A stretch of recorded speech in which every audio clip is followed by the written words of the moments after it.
it's such an absurd thing, right? We're talking about like saving the world, and at the same time, it's so utterly important. It's utterly important and practical. It's like if we're going to save the world from harm, all that means is that we're saving the world from injury and damage that reduces its ability to function.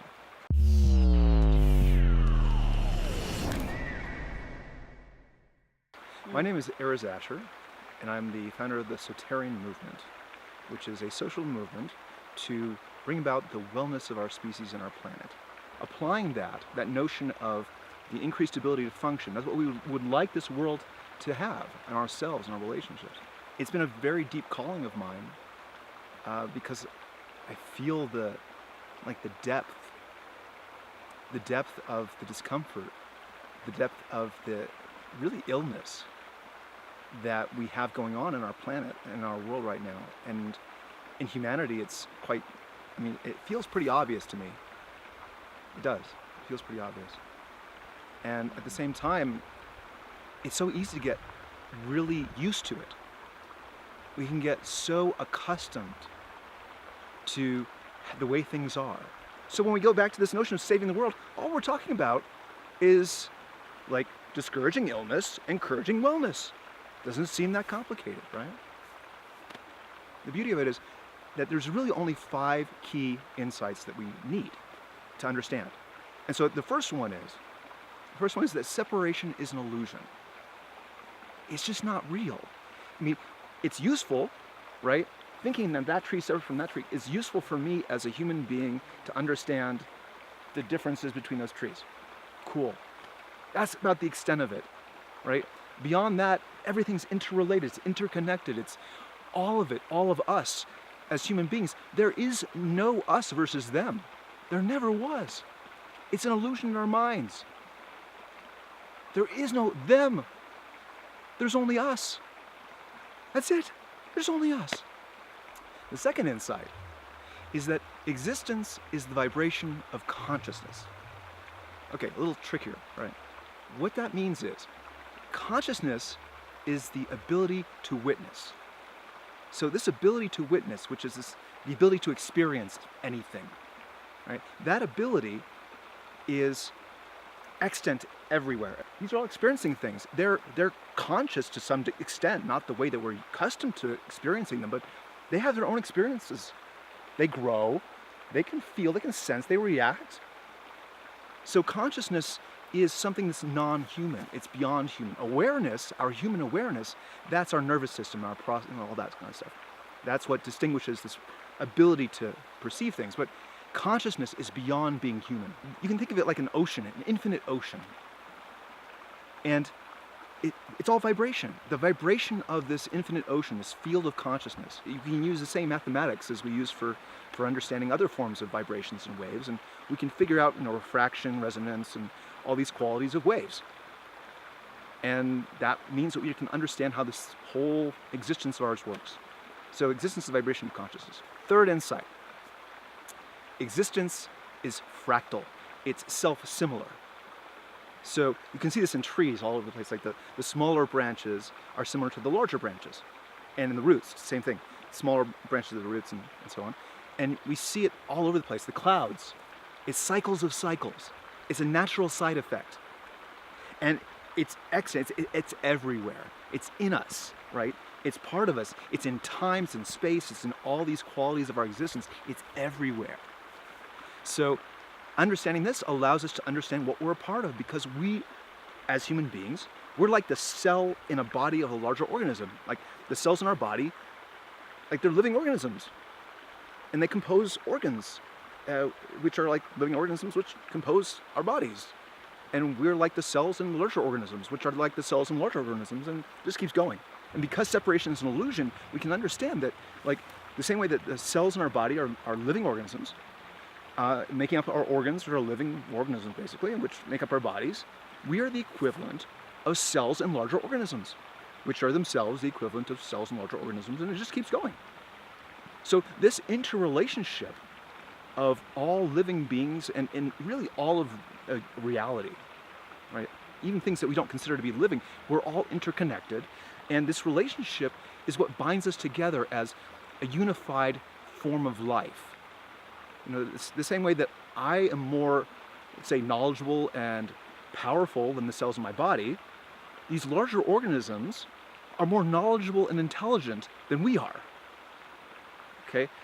That's very humbling, isn't it? I mean, it's very humbling, and it's so very true. So when we think that we're so freaking important that we can go ahead and destroy things and just ignore the consequences, we're ignoring the fact that we are part of them, which means that they are part of us. There's no real difference. It's just in our minds we think we're separate, but it's not really true. So that's basically the third insight. Right? So we had first insight, separation is an illusion. Second insight, existence is the vibration of consciousness. And then the third insight, which was that existence is fractal. That brings us to the fourth insight, which is that dynamic equilibrium fuels life. To be dynamic, it means it's consistently changing. And equilibrium is balancing. So it's the consistently changing balance which occurs. Like when I'm inhaling and exhaling, right? I'm creating a balance in the amount of oxygen in my bloodstream from this dynamic, this changing equilibrium, this changing balance. That's what allows for life to exist. All these factors, all these differences, the polarities, the going back and forth, and the balancing that binds it all, right? That equilibrium, that force of equilibrium, that is what fuels all life. And then the question is, okay, how is that even freaking possible? What is causing this balance? Like, where is the force of the universe which is causing this attraction towards balance? That force is the force of divine love. That's what it is. So when we talk about, love is all things, powers all things, it's like, we're not really kidding. Like, that's basically what we're talking about, because you can feel this force, right? This force is affecting us as living beings. We can sense into it. And so we can tune into it. It's like, this feels loving and this does not feel loving. We can tune into it through our feelings. And all it is, it's a means of guiding the organism that is our collective being. Because there is no separation. Existence is fractal. So this is all a living being that we're part of. And the dynamic equilibrium, that force of attraction of divine love, is what binds all of us. All of it. What is the biggest possible organism, living organism, you could possibly think of, right? The biggest possible. Well, that'd be the entire universe, right? So the entire universe is one living being. And if you have the entire universe is one living being, then that means that, first of all, we're part of that being, and that being is more knowledgeable and more powerful than any other being in existence, which means that it's omniscient, and it's omnipotent, and it's the entire universe, which means that we're basically talking about what we would normally refer to as God. So, we're part of God, as just about as everything else is too. Nothing special about that. But we're part of God, and we probably should be honoring all of God versus only like just this part here and ignoring the rest and trying to, like, in order to have a life of fulfillment and love and all the things that we desire, because we're taught this, we're shown this by divine love, which exists as a force that binds the universe. Well, okay, we have all this guidance, we have all this information, we have all this awareness, we just need to understand it. And that leads us to the last of the 5 insights that we must understand in order to create a world of wellness and save the world. And that is that cooperation is the basis of wellness. When our cells cooperate, we have healthy organs. When our organs cooperate, we have a healthy body. When we cooperate, we can create healthy relationships, healthy communities, healthy societies, everything. This cooperation, the way that things are working together in the natural environment and in the unnatural or artificial environments, it's their cooperation which creates wellness. So when we grasp all these 5 insights and then apply them throughout our lives in all the various contexts of our shared existence, That's all we need to know. The goal of this movement, of the social movement, is to bring about a world of wellness, allow for the fullest expression of our shared being. Because when we have increased the ability for everything to function, that means we are embracing freedom. We are embracing our freedom as individuals and of our relationships, like everything. We're embracing the fullest experience possible. Like, that is the ultimate goal. And I believe, truly believe, when we are living in that world of freedom, of wellness, that when we are in that state, that is the basis of joy. I mean, that is the basis of happiness. It's the richness of life. It's like, that is the energy. I would love for you, whoever you are, to be the fullest, most magnificent expression of your being possible. Like, whatever that is, whatever is the truest for you, that is what I would love to see in the world.